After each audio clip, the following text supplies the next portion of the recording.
Bueno, buenas tardes a todos y a todas y bienvenidas a este primer encuentro de entidades memorialistas de la Sierra de Cádiz. Si esta tarde estamos aquí es gracias al trabajo de un montón de gente, al trabajo de un equipo. Y en la asociación tenemos la suerte de contar con miembros como Pedro Romero, José María, Alberto, que fueron los pioneros de la recuperación de la memoria histórica aquí en Espera.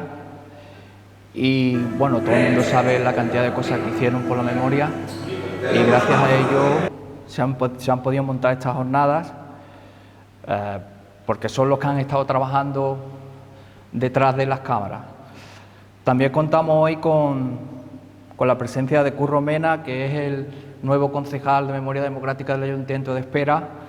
También le damos las gracias al Ayuntamiento de Espera por la colaboración, por la extensión del local y por la ayuda que nos ha hecho para montar la jornada. En primer lugar, a mí me gustaría recordar a todas las víctimas inocentes de cualquier genocidio, en cualquier época y en cualquier lugar del mundo, pensando especialmente hoy en el pueblo palestino, porque creo que el pueblo palestino está sufriendo quizás lo que pasaron nuestros abuelos en el año 36.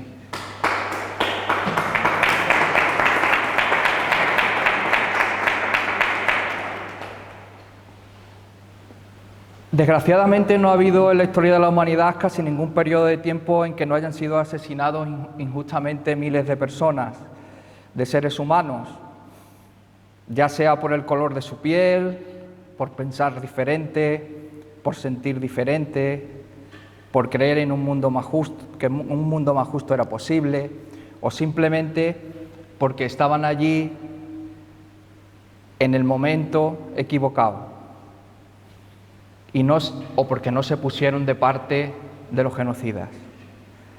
En el prólogo de Cádiz Tierra con Memoria, Juan José Tellez nos revela algunas cifras en lo que él llama la guerra en una provincia sin guerra. En la provincia de Cádiz, la cifra de víctimas mortales de la represión franquista se estima en al menos 3.071 muertos, pero presumiblemente sean muchos más, porque a medida que se descubren nuevas referencias, huesos y testimonios, esa cifra va aumentando. Pero no es una cifra fría, sino que cada uno de ellos tenía un nombre, un apellido, tenía ilusiones y tenía un proyecto de vida.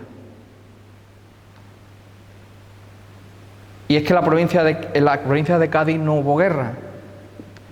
Lo que sí hubo fue un genocidio perfectamente organizado, que eliminó todo lo que olía a república, imponiendo a las familias de las víctimas un silencio aterrador. Cádiz convive con miles de asesinados por el terror franquista, de todas las personas contra las desapariciones forzadas que Naciones Unidas aprobó en 1992.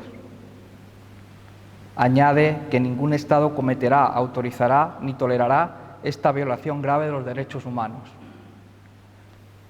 Amnistía Internacional considera que el mandato de la Fiscalía de Nueva Creación debería incluir iniciar investigaciones de oficio sobre crímenes de derecho internacional cometidos en el pasado en España, desarrollar todas las actuaciones de su competencia que contribuyan a esclarecer la suerte de las personas víctimas de la desaparición forzada y colaborar plenamente, de buena fe, en cualquier procedimiento penal con los tribunales extranjeros que conozcan estos delitos, con independencia de que estos crímenes se investiguen por autoridades españolas, y configurar un sistema de centralización de la información de todos los procedimientos de guerra civil y franquismo abiertos por la justicia española.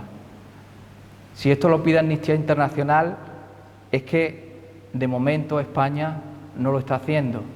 Aunque se han dado pasos muy significativos, todavía quedan muchos pasos que hacer. Por esto, el hacer memoria y el hablar de derechos humanos es un deber. un deber de verdad, de justicia y de reparación. Y en torno a estos tres ejes hemos intentado organizar este primer encuentro de entidades memorialistas de la Sierra.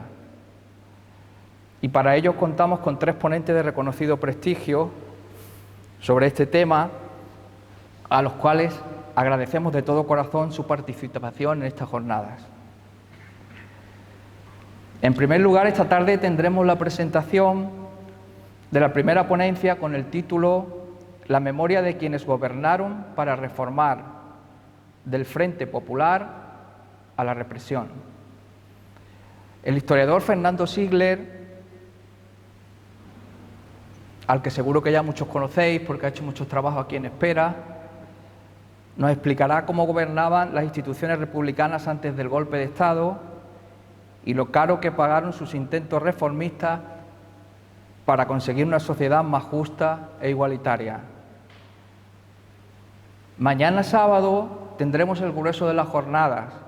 A las 12, y tal como recoge el programa, contaremos en primer lugar con Jesús Román, arqueólogo, que nos hablará del estado de las exhumaciones de las víctimas de la represión fascista en Cádiz. Presentará la ponencia titulada 20 años de exhumaciones de víctimas de la represión franquista en Cádiz, balances y perspectivas. A la 1 contaremos con Juan Miguel Vaquero, periodista, especializado en memoria histórica y derechos humanos, con la presentación del libro Cádiz, Tierra con Memoria, en el que se recoge la historia de algunas de las intervenciones arqueológicas en fosas comunes del franquismo en la provincia gaditana, junto con los testimonios de algunos familiares de las víctimas del terror franquista que estuvieron presentes en esas exhumaciones. A las 2 nos desplazaremos al cementerio municipal para hacer una ronda floral en el monumento en honor a las víctimas de la represión fascista en Espera. Y concluiremos las jornadas con un acto de convivencia y debate de las entidades y de todos los asistentes, donde habrá un pequeño aperitivo. Desde la Asociación para la Recuperación de la Memoria Histórica de Espera queremos dar las gracias a las instituciones que han hecho posible esta jornada: Mancomunidad de Municipios de la Sierra de Cádiz, Diputación y el Ayuntamiento de Espera por la cesión del salón y todo el apoyo que nos ha prestado. Para acabar, agradecer vuestra asistencia y deciros que la asociación está abierta a cualquiera que quiera apuntarse y colaborar, y que seréis muy bienvenidos.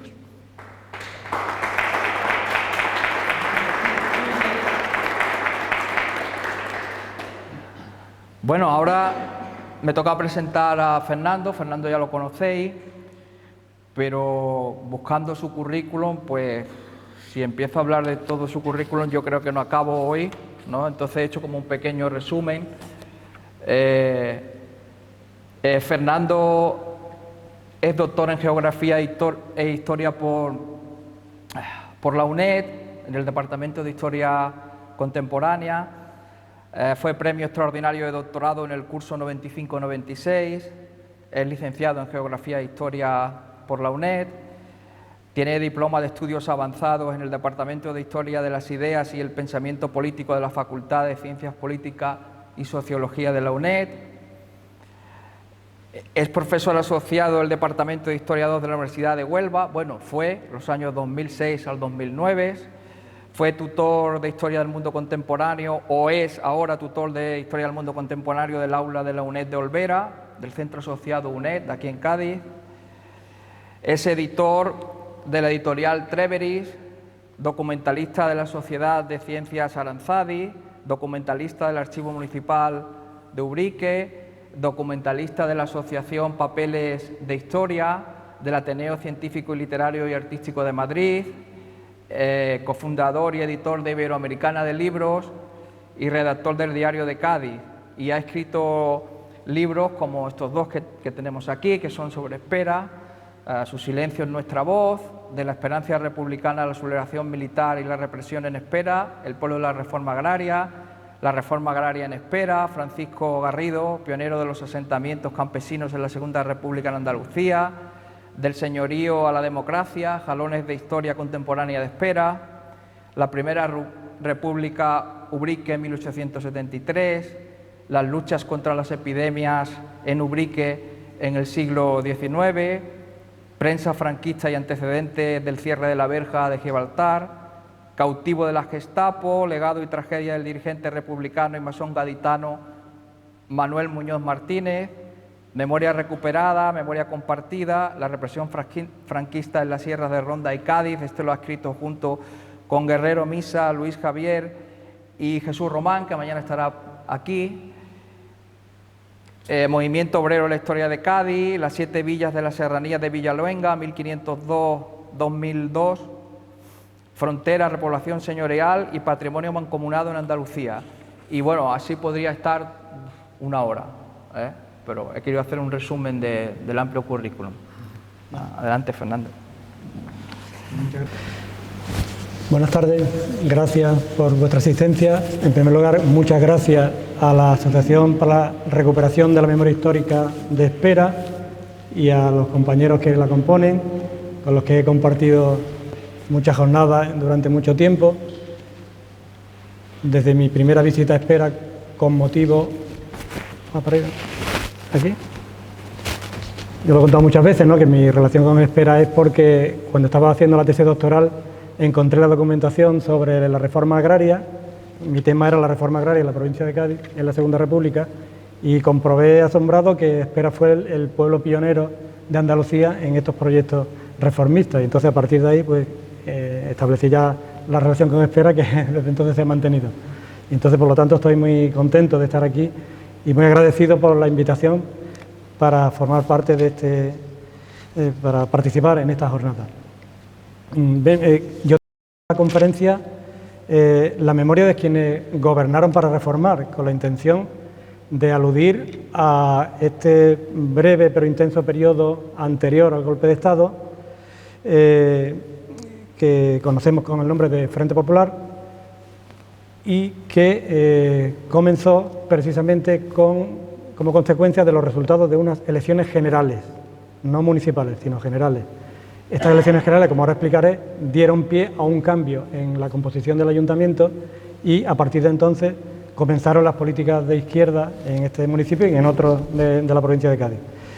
Mi intención es, en primer lugar, hablar sobre las circunstancias que permitieron el triunfo de la izquierda en esta comarca, en concreto en Espera. Luego hablaré de algunas de las prácticas políticas que llevaron a cabo los gobernantes locales en esa época. Y luego aludiré al fatal destino de la mayor parte de los gobernantes de la Sierra de Cádiz una vez que triunfó el golpe de Estado. Y en segundo lugar, finalmente hablaré de las razones que, a mi juicio, han llevado a que el periodo del Frente Popular haya tenido una mala imagen que se ha sostenido por una serie de razones que intentaré explicar. Y además aportaré mi visión sobre qué habría que hacer para contrarrestar esta imagen negativa que ha cundido sobre el Frente Popular. Voy a empezar, por lo tanto, aludiendo a estos gobernantes, y aquí pongo el ejemplo de 3 de ellos: el Curro Garrido, el primer alcalde republicano de Espera, Antonio Garrido, el último alcalde republicano de Bornos, y Manuel Arenas, el último alcalde republicano de Ubrique. Personifico en ellos la figura de 3 representantes políticos que terminaron siendo fusilados después de haber puesto en práctica unas medidas de tipo social y político favorables al sector más desfavorecido de la sociedad. Bueno, entonces, en primer lugar, voy a aludir brevemente al hecho de que el Frente Popular se inició como consecuencia de los resultados electorales de las elecciones generales que se celebraron el 16 de febrero de 1936. Entonces, el Frente Popular, lo digo por quien no lo tenga fresco, es el último periodo de la Segunda República. La Segunda República tiene 3 grandes periodos: el primer bienio, de 1931 al 33, como consecuencia, curiosamente, del resultado de unas elecciones municipales que se celebraron el 12 de abril, que dieron el triunfo a las candidaturas republicanas. Y esas elecciones locales provocaron el cambio del régimen, se pasó del régimen monárquico al republicano. En segundo lugar está el periodo llamado de Bienio Negro, que va del año 33 al principio del 36, donde se produjo un cambio en el gobierno de la nación como consecuencia de los resultados electorales de las elecciones del 19 de noviembre del 33 que dieron el triunfo al centro derecha. Y finalmente es el periodo que vamos a ver ahora, el del Frente Popular, que se inicia como consecuencia de las elecciones, los resultados de las elecciones del 16 de febrero del 36 hasta el golpe de Estado del 18 de julio. Son prácticamente 5 meses, pero fueron muy intensos. Y aquí vemos la comparación de la participación electoral, porque sí hay que decir que en las elecciones anteriores del año 33 había habido un descenso de la participación electoral por una serie de factores, entre otros por el boicot al que llamó el sindicato mayoritario, que era la CNT, anarcosindicalista. En el 36, sin embargo, se produjo un aumento de la participación y un aumento del voto a la izquierda. Entonces aquí vemos la comparación de la participación a escala nacional y a escala provincial. Vemos que a escala nacional fue superior al 70%, a escala provincial apenas del 59%, pero bueno, fue mucho mayor que el resultado, que la participación del año 33. Aquí vemos la comparación entre la participación en espera, que fue muy similar a la media provincial, y de todas formas fue inferior a la media nacional. Aquí vemos la comparación, como decía antes, la participación en el año 33 fue muy reducida, fue del 37%. Eso explica que el triunfo de la derecha se explica porque los votantes de la derecha sí siguieron votando, lo que hubo un retraimiento de los votantes de la izquierda. Y aquí vemos, por ejemplo, la evolución del índice de participación en un pueblo donde la participación en el 33 fue mínima, que fue del 28%, y luego superó el 60% en el 36, en el caso de Ubrique, ¿no? Aquí vemos, por ejemplo, el resultado de las elecciones en la provincia de Cádiz, y vemos que el triunfo del Frente Popular, es decir, una coalición de partidos de izquierda, ahí estaba el Partido Socialista, dos partidos republicanos, que son Unión Republicana e Izquierda Republicana, y el Partido Sindicalista con apoyo externo del Partido Comunista.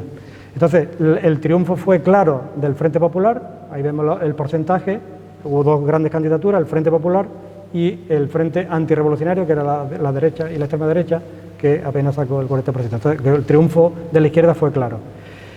Y hay que decir y recordar que estos fueron elecciones generales, es decir, al Congreso de los Diputados, no fueron elecciones locales, al Congreso de los Diputados. Entonces, en cada circunscripción se registraron una serie de votos. Aquí está el resultado electoral de la provincia de Cádiz y vemos los candidatos con los distintos partidos, pero todos los 8 primeros formaban parte de la candidatura del Frente Popular. Entonces, ahí hubo candidatos de Izquierda Republicana, que era el partido del presidente, que luego fue presidente de la República, Manuel Azaña, miembros de Unión Republicana, que era el partido del abogado sevillano Martínez Barrio, luego también hubo candidatos del Partido Socialista, del Partido Comunista y del Partido Sindicalista, que fue una escisión de la CNT encabezada por Ángel Pestaña. Entonces, vemos claramente que el porcentaje de votos de la izquierda fue muy superior al porcentaje de votos de la derecha. De todas formas, el candidato de la candidatura, que no era del Frente Popular, tampoco era un candidato muy de derecha, porque era portelista, que era de la línea del que fue el último presidente del gobierno antes del triunfo del Frente Popular. Y luego estaba Ramón de Carranza, por todos conocidos. Esta es una comparación de los votos que obtuvieron los distintos partidos que se presentaron a estas elecciones generales, y vemos que prácticamente los partidos de izquierda todos tuvieron un resultado muy parecido y luego con gran diferencia con respecto a los partidos de derecha. Este es el resultado que se produjo en Espera.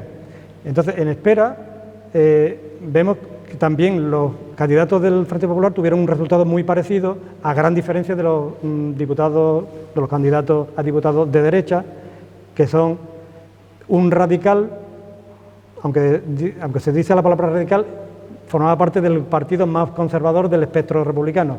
Luego había varios de la CEDA, que era la Confederación de Derechas Autónomas, y Renovación Española, que era el partido, digamos, más de extrema derecha, sin contar con la Falange Española, que como vemos aquí tuvo un resultado testimonial. Entonces, Manuel Muñoz Martínez, de Izquierda Republicana, fue el más votado en muchos municipios de la provincia. De hecho, fue el más votado de la provincia de Cádiz y, en concreto, en Espera también lo fue. Y esto, por ejemplo, a título ilustrativo, vemos los resultados de otro pueblo de la sierra, por ejemplo, Setenil de las Bodegas, donde hubo un 59% de votos a la izquierda y un 40% de votos a la derecha. Esta es la comparación de los resultados en este municipio. Es decir, que podemos concluir que España votó a la izquierda, como recogía el periódico La Voz de aquella época. El Frente Popular tendrá mayoría absoluta en la Cámara de los Diputados. O sea que el triunfo de la izquierda fue incontestable. Entonces, ¿cómo se produjo ese triunfo? Porque hubo una evolución de los votos, del retraimiento de los votantes de izquierda del 33 a favor del Frente Popular. Y entonces el ejemplo de Ubrique es claro. Si en las elecciones del 33 solamente tuvo un 15% de los votos, luego eso aumentó al 72%. O sea que es que hubo una gran movilización de la izquierda, porque hubo dos grandes apelaciones del Frente Popular. Primero, la amnistía. Se pedía la amnistía para las personas que fueron represaliadas en la Revolución de Octubre del año 34. Hubo una gran represión, después del fallido intento revolucionario de Asturias sobre todo y de Cataluña, hubo miles de personas, miles de trabajadores que fueron encarcelados. Entonces, una de las banderas del Frente Popular fue la amnistía, amnistiar a los obreros que fueron encarcelados por los gobiernos de derecha de este periodo del Bienio Negro.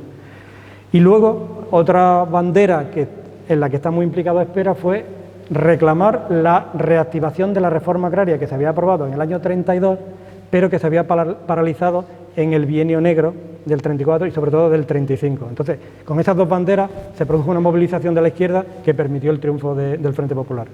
Aquí vemos, por ejemplo, esto ya lo he dicho muchas veces, pero para no repetirlo, que Espera fue, como hemos dicho, un pueblo pionero en la reforma agraria, que fue el proyecto emblemático del gobierno de la Segunda República, y estos fueron los demás términos municipales donde se implantó la reforma agraria a partir del año 32-33. Entonces vemos que hubo una correspondencia entre pueblos donde hubo reforma agraria y pueblos donde triunfó la izquierda claramente. Y además Espera fue el pueblo donde más se produjo el triunfo de la izquierda, con el 78% de los votos.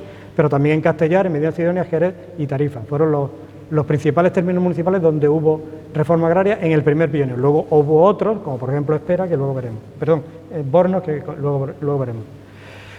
Y hay que decir lo siguiente, fueron unas elecciones generales, pero eso tuvo una consecuencia en la composición de los ayuntamientos. ¿Por qué se produjo esto? Porque hay que tener en cuenta una cosa, los ayuntamientos de la Segunda República se formaron como consecuencia de los resultados de las elecciones del 12 de abril de 1931, es decir, que fueron convocados por el último gobierno de la monarquía, porque la monarquía, después del paréntesis de la dictadura de Primo de Rivera, quería implantar un calendario electoral para normalizar la vida política después del periodo de la dictadura de Primo de Rivera. Entonces, tenía previsto unas elecciones locales, luego unas elecciones al Senado y unas elecciones al Congreso de los Diputados. Pero lo que se produjo aquí realmente fue un triunfo abrumador de la izquierda y como los ayuntamientos que habían sido elegidos en el año 31 fueron destituidos por los gobiernos del Bienio Negro en el año 34, después de la Revolución de Octubre, lo que hizo el gobierno del Frente Popular a nivel nacional fue volver a traer al ayuntamiento a los electos en el año 31, porque habían sido destituidos en el año 34. Entonces, lo que se produjo fue una vuelta de los concejales y alcaldes que habían sido elegidos en el 31, eso fue a escala nacional, y las vacantes que se habían producido por distintos motivos fueron llenados por representantes de los partidos del Frente Popular que habían ganado las elecciones generales. Entonces, en Espera se produjo esta composición.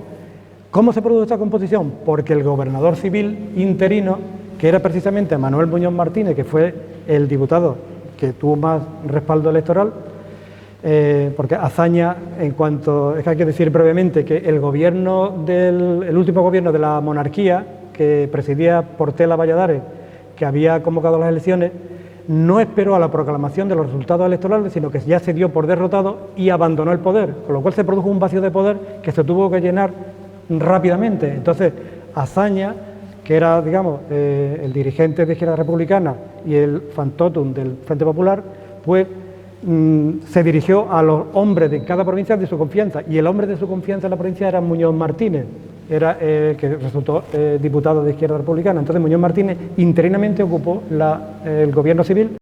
Fue Muñoz Martínez el que, por designación gubernativa, volvió a traer a los concejales que habían sido elegidos en el 31 y luego llenó los huecos de la vacante con otros miembros del Frente Popular. Entonces, Aquí está el primer alcalde del Frente Popular, que además sería el último del Frente Popular y que tuvo un final fatal, que era Antonio Mancheño, de Izquierda Republicana. Y ahí está la composición del gobierno local del Frente Popular, con miembros de Unión Republicana, Izquierda Republicana y Partido Socialista. Y en segundo lugar, lo que hubo fue una denuncia de propietarios que se negaban a poner en práctica estos trabajos de laboreo forzoso.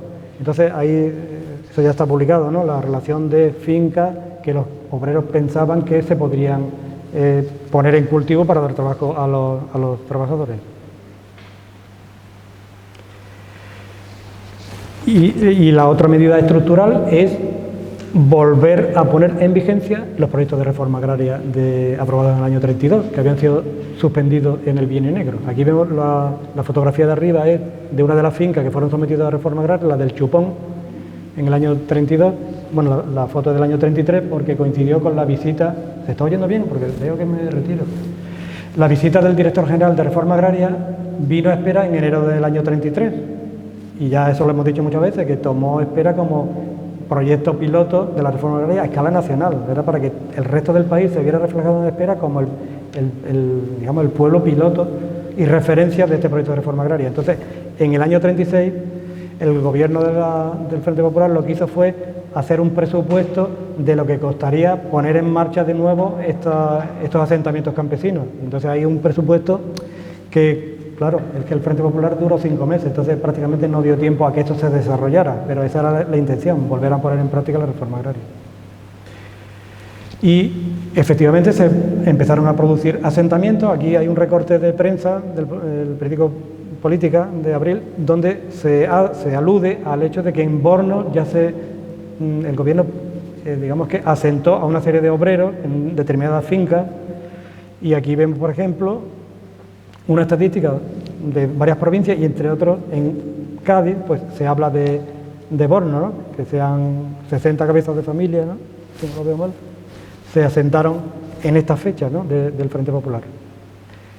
También se pusieron al servicio de la reforma agraria otras fincas de Borno, y ahí están, la conoceréis, ¿no? El Soto y la Laguna, y esta segunda, Casablanquilla, de Ángel Borges Oliva. Entonces, son medidas que se tomaron de carácter estructural, pero ya era el final, porque la segunda ya era en junio del año 36, prácticamente al borde del golpe de Estado. Entonces, digamos que eso ha sido un esbozo muy resumido de las actuaciones, pero lo que hay que decir es que los gobiernos locales del Frente Popular, y yo me pongo en la carne de los que habéis tenido responsabilidades políticas de administración local en estos años, en situaciones de pocos recursos, con grandes problemas sociales, con gran paro, me imagino yo el problema que habríais tenido en estos años teniendo que hacer frente a esa gran problemática. Bueno, algo parecido les pasó a los gobernantes del Frente Popular, que implantaron, he resumido brevemente, medidas que pusieron en práctica. Los socorros, como hemos dicho, para mitigar el paro obrero, el paro forzoso. La constitución de comisiones gestoras para hacer estudios de cómo se podía combatir este paro forzoso.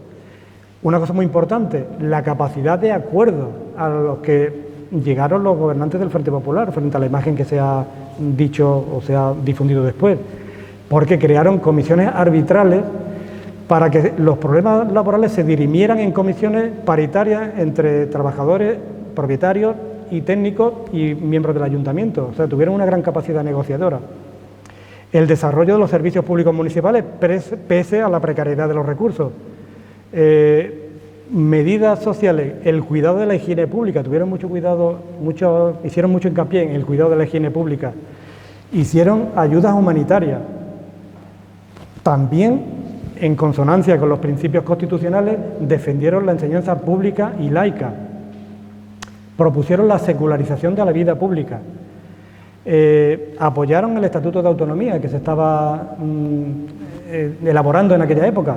No olvidemos que el 12 de julio del año 36 todos los alcaldes de la provincia de Cádiz, entre ellos el de Espera, acudieron a una asamblea magna en la Diputación, a la que acudió precisamente Blas Infante, y entonces él allí expuso el proyecto de Estatuto de Autonomía que se estaba elaborando y los ayuntamientos del Frente Popular apoyaron este proyecto de estatuto. Por supuesto, hubo un reconocimiento a las nuevas entidades que se crearon. Hay entidades que se crearon, como por ejemplo, esa que está ahí el sello, de la Sociedad de Obreras Sirvientas Renacer. Veo que en Espera también hubo un movimiento para reconocimiento del trabajo doméstico, que fueron organizaciones que se vislumbraron en aquella época. En Espera, por ejemplo, se constituyó el Socorro Rojo Internacional, que fue una entidad humanitaria que hizo una labor asombrosa de ayuda a los seres humanos, y en Espera tuvo una gran fuerza. También hubo una defensa de la simbología republicana, porque estamos en un cambio de régimen, se había terminado hacía 5 años la monarquía, y todavía estaba en fase de reconocimiento de los símbolos de la simbología republicana, que se materializó, por ejemplo, en el cambio del nomenclátor. Y luego una reivindicación conjunta a la que ya he hecho alusión en la asamblea del 12 de julio. Entonces, ¿por qué dije al principio que el Frente Popular, pese a estas prácticas políticas favorables a los sectores más desfavorecidos, ha tenido en el fondo una imagen negativa? Yo lo resumiría en 3 grandes razones. En primer lugar, la historiografía franquista, para justificar la necesidad de un golpe de Estado, tenía que decir que el régimen, o sea, que el periodo anterior había sido muy negativo. Por lo tanto, hacía hincapié en los hechos de enfrentamiento, de violencia, de caos público. Y entonces, claro, esa era una manera de justificar, es decir, ante esta situación caótica hay que hacer un golpe de Estado para que la sociedad española vuelva a la normalidad. Esa era la justificación de la historiografía franquista. Pero es que además, recientemente, bueno, sobre todo a partir de la década de los 90, ha resurgido una historiografía revisionista que entronca con aquella ideología franquista que justifica el golpe de Estado porque en el Frente Popular había un caos general. Esa es la visión que se tenía. En segundo lugar, también ha contribuido a esta imagen negativa todo el mecanismo que se puso en marcha una vez que triunfó el golpe de Estado para reprimir a todas las personas que habían estado identificadas con el Frente Popular. Entonces se generó un esfuerzo burocrático, económico y humano por parte de la dictadura para, perseguir a toda aquella persona y a todo aquel colectivo que hubiera tenido alguna relación con el Frente Popular. Entonces se tramitaron estos procedimientos sumarísimos de urgencia, reconocidos como consejos de guerra, militares, a los que fueron sometidos personas civiles. Entonces, en estos consejos de guerra hay algo siempre llamativo, que le preguntaban qué había hecho durante el Frente Popular, la persona procesada. Claro, si dice, no, yo pertenecía a la UGT, por ejemplo, yo pertenecía al Partido Comunista, eran organizaciones que eran absolutamente legales durante la Segunda República. Pero lo que se produjo aquí fue considerar delictivo, con carácter retroactivo, actividades que eran absolutamente legales durante la Segunda República. Entonces, toda actividad legal en la República había sido considerada, o fue considerada ilegal y delictiva por parte de los golpistas, con lo cual eso suponía una aberración jurídica ante la que los procesados estaban absolutamente indefensos.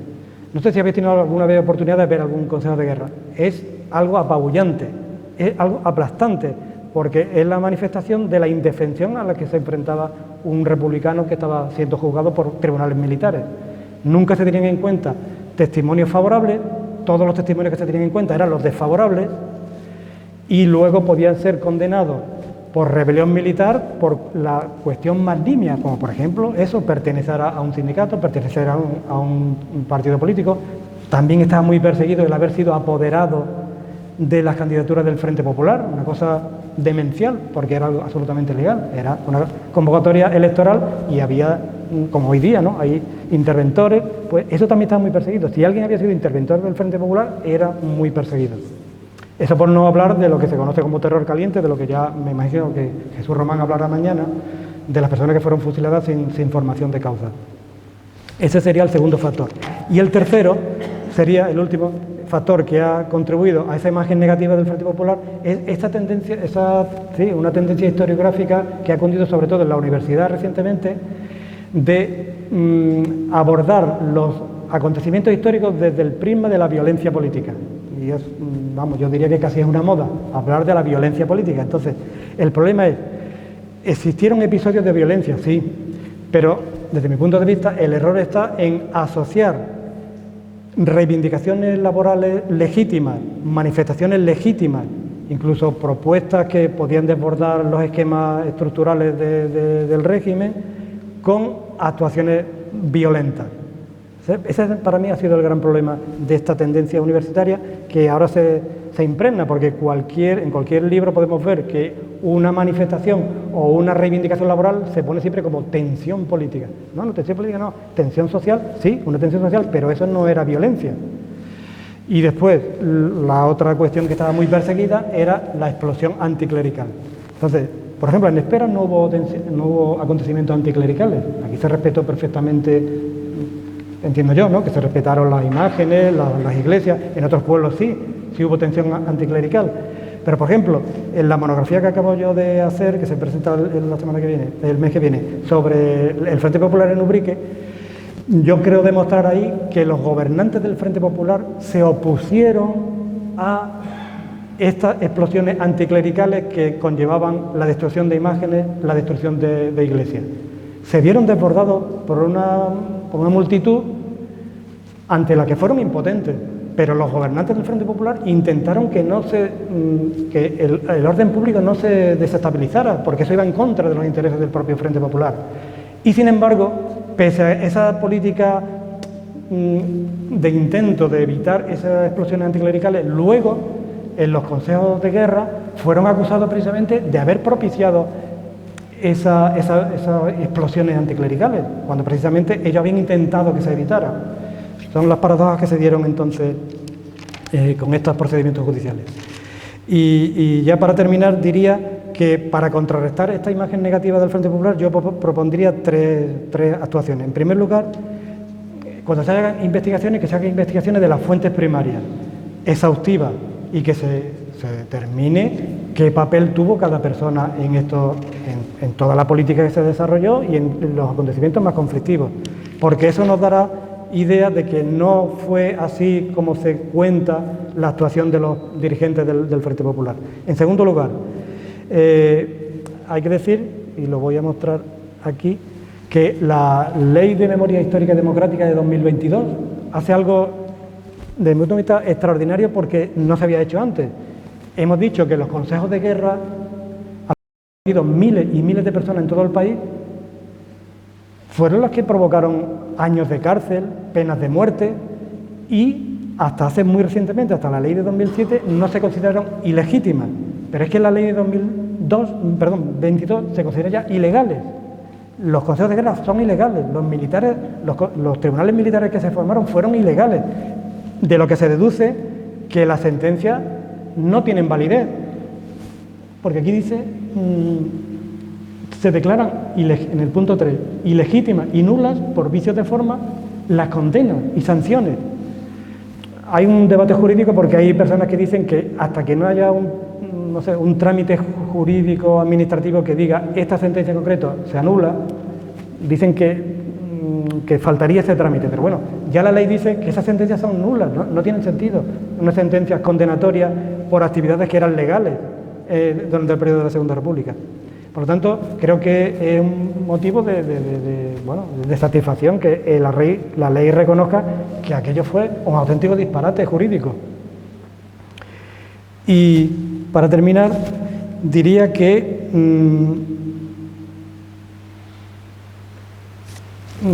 lo importante es discernir lo que son tensiones políticas, tensiones sociales, de lo que son violencias, porque sabemos que durante el periodo este del Frente Popular hubo provocaciones para que el orden público se desestabilizara, porque eso iba en contra de la reputación del propio Frente Popular. Por lo tanto, desde mi punto de vista, creo resumir que los gobernantes del Frente Popular pusieron en práctica políticas de socorro social, acometieron el intento de solucionar desde el punto de vista estructural los grandes problemas que arrastraba la sociedad, aplicaron preceptos constitucionales de laicismo, y entonces aquí habría que insistir en que hay que diferenciar entre la puesta en práctica de políticas laicistas y lo que son explosiones anticlericales. Son esferas completamente distintas. Y luego la investigación, propondría que se hicieran más investigaciones locales para que se determinara exactamente el papel que tuvo cada persona y cada colectivo. Y termino con esta relación de alcaldes, de los últimos alcaldes republicanos de la provincia de Cádiz y su destino. O sea, cuál fue el tipo de represión de los que fueron víctimas. Vemos que hubo muchos que fueron condenados a cárcel en estos procedimientos sumarísimos de urgencia, pero vemos todos los que fueron fusilados. El alcalde de Bornos, el de Espera, Antonio Mancheño, que fue sometido a un consejo de guerra y fue fusilado, el de Grazalema, el de Prado del Rey, Puerto Serrano, Torrealáquime, Ubrique, Villaluenga, Villamartín y Zahara. Entonces, los gobernantes que quisieron, o sea, los dirigentes que gobernaron para reformar, tuvieron este destino que fue cárcel, fue exilio, fue huida o fue fusilamiento. Entonces, en homenaje a ellos, he dedicado esta conferencia. Muchas gracias.